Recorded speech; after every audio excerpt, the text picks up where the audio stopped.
peaches. There's the approximate model peaches, and then we're gonna have the overhead light on so we can see the painting better. Let's just jump right in. Let me just fix this up here.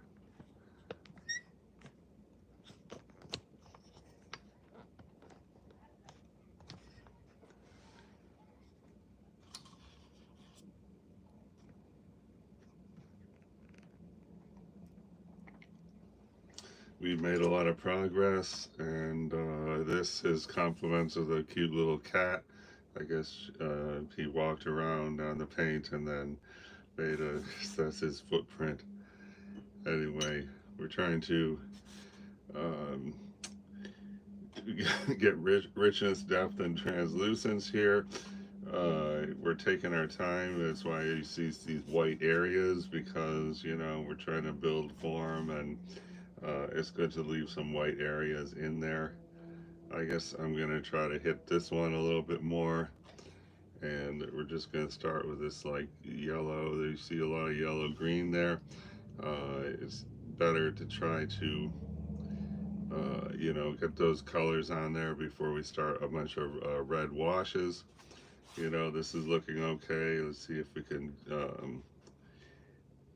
this is actually, we're gonna try to make a highlights. This, we haven't painted this for a couple days, so here I'm rubbing it with this, you know, watery yellow, and here, see, we're kind of getting ourselves a highlight here. It'd probably be good to have a little bit right here too, so I'm gonna just rub this with the watery yellow and then blot up. Having the highlight up against the shadow will you know, help the image sort of pop forward due to the contrast. You know, anything with contrast is going to appear closer. Anything faded out will appear farther. So that looks pretty good. And then how about one right here?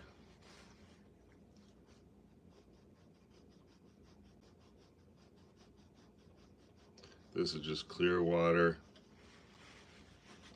If you have wood pulp paper, you know, the cheap paper, this will not work too good, but on cotton paper, you know, you can essentially erase um,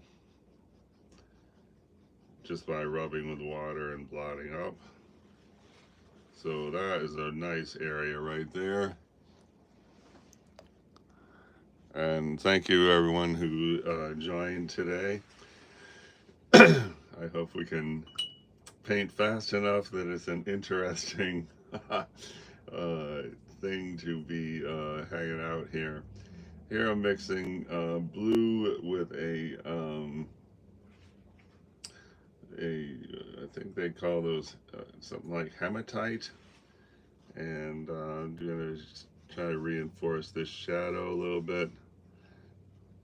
The reason I want to have the blue in there is because that's farther away. Down here we want to have a warm shadow that will appear closer. Let's just put that into action. Here we got a warm gray coming here. Try to mix 3 or 4 colors in to get that. So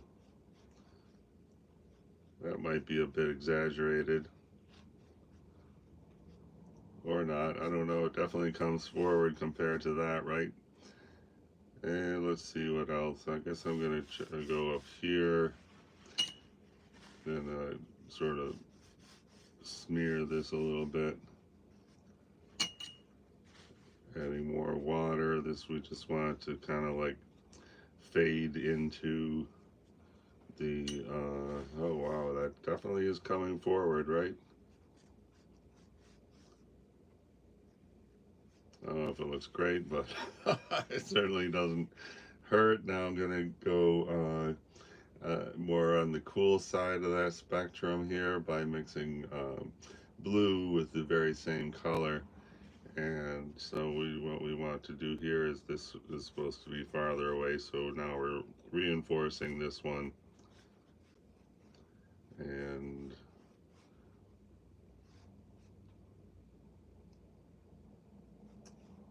can't really tell if that's wonderful or not.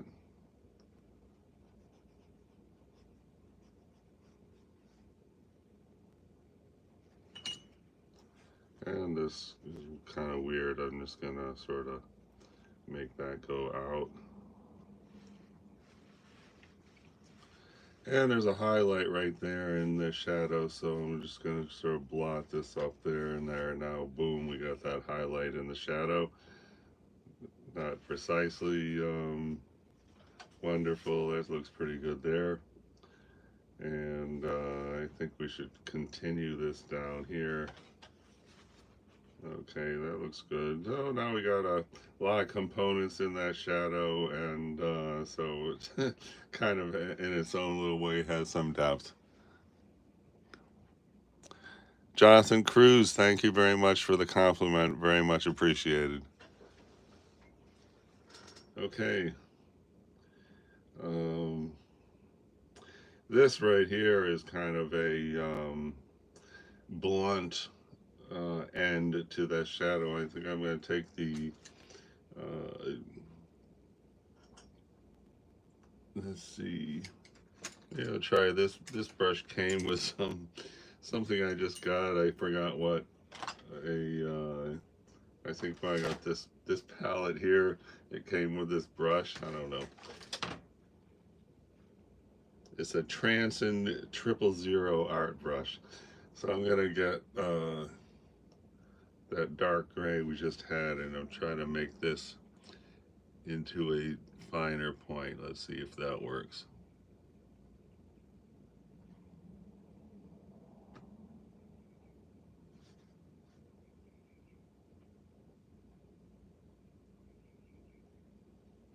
I guess that's a finer point. So that brush is a little small for practicality. I'm going to try to darken this area of the shadow. Now I'm going back to the warm gray, but a different warm gray than we just put there. I think that looks okay. And this, I don't know if that's so great. I'm going to see about removing this by putting water here, and then and it seems to be getting a little bit lighter. Now and just squeeze off the, I don't know if that really got lighter. And then this is a better brush really to do this point. Okay, now the point looks silly, but I'm gonna, now I take a damp brush, I'm just gonna try to pull it up here. So it's more of a fade out point.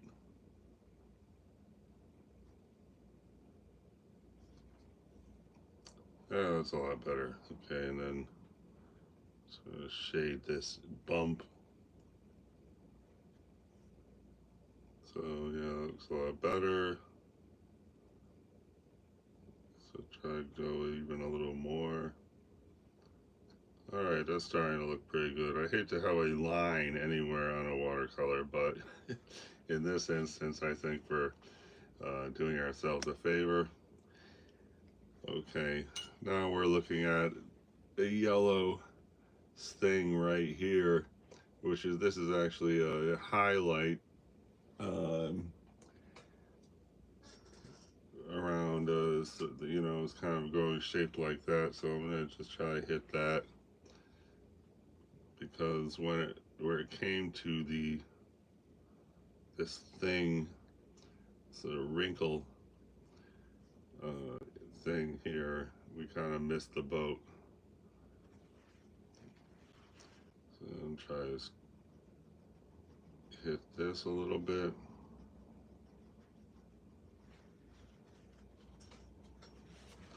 Okay, So at least we marked where it is anyway. It's like a thing where, you know, you see this thing right here. It's the same thing on this side. So next I think we're going to try to, let's see, we're going to try to hit this area here and start hinting at that. So go for the kind of a close-up.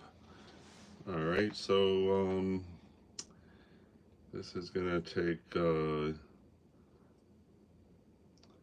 know, I guess we're going to start with like a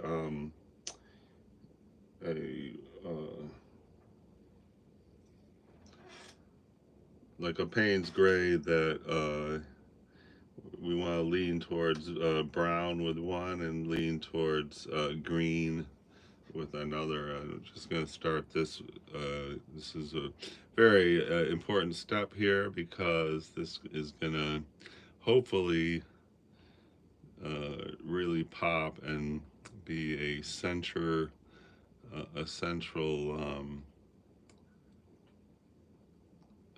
aspect, which, you know, hopefully is going to really, you know, bring this forward and say, hi, I'm a peach.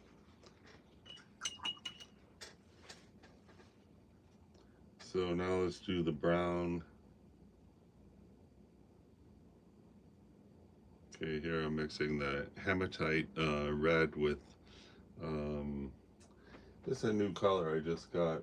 Let's see where that is.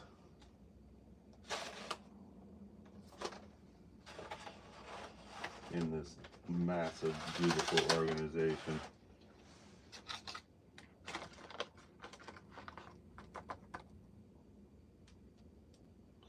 That one is called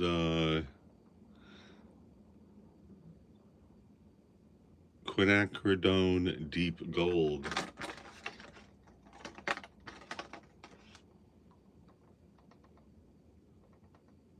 And I also have quinacridone Sienna. And I really don't know which one that is. It crossed my mind to write down what colors I'm putting where on the palette, but I did not actually come right out and do that. Anyway, well, let's try to hit this one up here.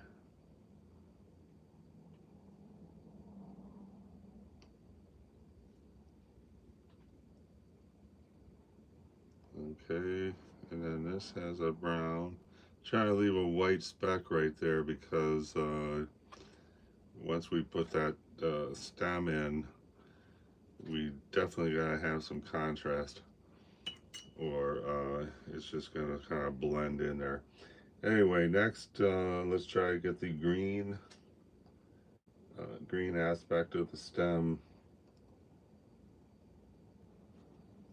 Let's see how this performs. Not really great. So try one of these.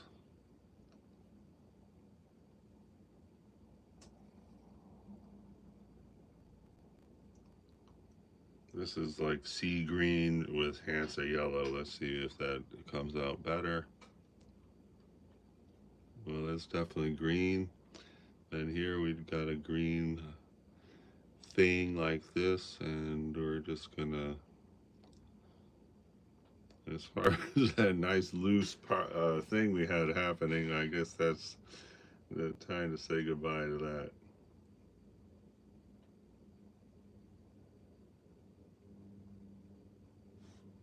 Okay, basically I could say I haven't mucked it up yet, but you know, it's kind of a neutral opinion if we're really doing anything good with this green. All right, well, it's starting to kind of take shape in a way, and I think I'm going to try to hit a little bit of a dark right here. This is being bold because we want to have contrast right here that's going to hopefully make this area look forward, and I would suppose that you know, if you squint, this does look in front of this, so that's a win right there. And thank you everyone who's has joined and is joining. So this green, do we want it anywhere else? Actually, like right here, there's kind of a green splotch. Let's just try it right there. That's an iffy um, idea because I'm adding a little brown there. Because, you know, having the same green here and here is like saying, hi, you know, the same color is going to look the same distance away from the viewer. So, you know, it's kind of silly to be having the same one here and here because this is supposed to be behind. So with that in mind, I'm going to put just a hint of blue up here and hope that magically is going to fall back because the, pardon me, because blue does fall back here. I'm going to try to add this little wrinkle that's back here and something right here. Let's see about that.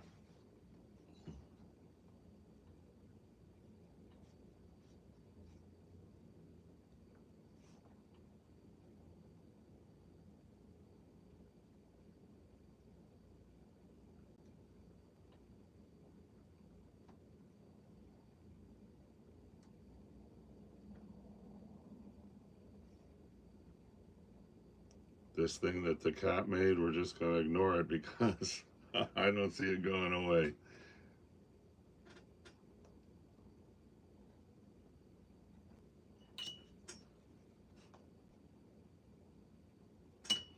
Okay. I hardly ever use white on any painting, but for this thing right here, I'm going to just put white because I do want to have paint right in this area.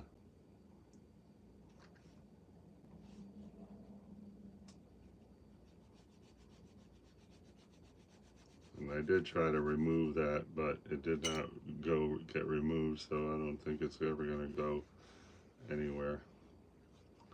Here, I'm trying one more effort, but it's really not going anywhere. So thank you, young kitten, for just try to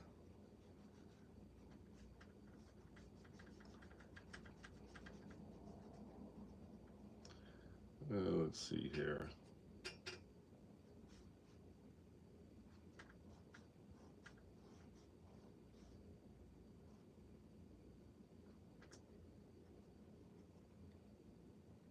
So here we're trying to put some little subtle things in to the background, and